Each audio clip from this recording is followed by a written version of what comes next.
2025-26 ஆண்டுக்கான மானிய கோரிக்கைகள் மீது விவாதமும் வாக்கெடுப்போம். மானிய கோரிக்கை எண் 20 உயர்கல்வித்துறை அமைச்சர் அவர்கள். மாண்புமிகு பேரவைத் தலைவர் அவர்களே, உயர்கல்வித்துறை மானிய கோரிக்கை எண் 20 கீழ் வருவாய் கணக்கில் ரூபாய் 7,713 கோடியே 60,03,000, மூலதன கணக்கில் ரூபாய் 780 கோடியே 5,000 மற்றும் கடன் கணக்கில் ரூபாய் 50 லட்சம் ஆகியவற்றிற்கு மேற்படாத தொகைகள் அரசுக்கு வழங்கப்பெற வேண்டுமென கோருகிறேன்.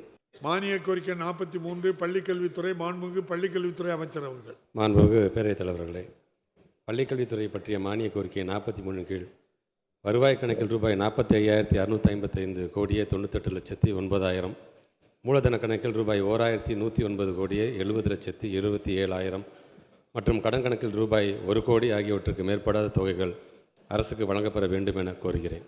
மானிய கோரிக்கைகளும் வெட்டு தீர்மானங்களும் பேரவை முன் விவாதத்துக்கு வைக்கப்பட்டுள்ள மாண்புமிகு அமைச்சர் அவர்கள் முன்னுரையாக ஏதாவது கூற விரும்பினால் கூறலாம். மாண்புமிகு உயர்கல்வித்துறை அமைச்சர் அவர்கள்.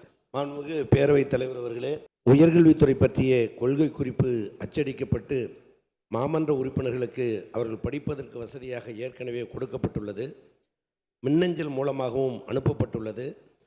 கொள்கை விளக்க குறிப்பு தமிழிலும் ஆங்கிலத்திலும் மாண்புமிகு உறுப்பினருடைய மேஜைகளில் உள்ள சிறு கணனிலும் பதிவேற்றம் செய்யப்பட்டுள்ளது. அவற்றில் தமிழிலே கொடுக்கப்படுகிற கொள்கை விளக்க குறிப்பினை நான் இந்த மாமன்றத்தில் படித்ததாக ஏற்று சட்டமன்ற பதிவேட்டில் பதிவு செய்து கொள்ள வேண்டும் என்று பணிவோடு கேட்டுக்கொள்கிறேன்.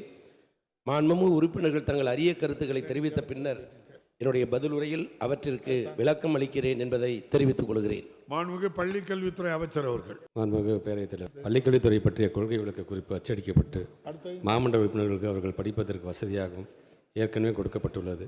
மின்னஞ்சல் மூலமாகவும் அனுப்பப்பட்டுள்ளது.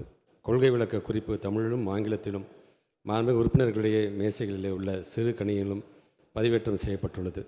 அவற்றில் தமிழிலே கொடுக்கப்பட்டிருக்கின்ற கொள்கை விளக்க குறிப்பினை நான் இந்த மாமன்றத்திலே படித்ததாக ஏற்று சட்டமன்ற பதிவேட்டில் பதிவு செய்து கொள்ள வேண்டும் என்று பணிவோடு கேட்டுக்கொள்கிறேன்.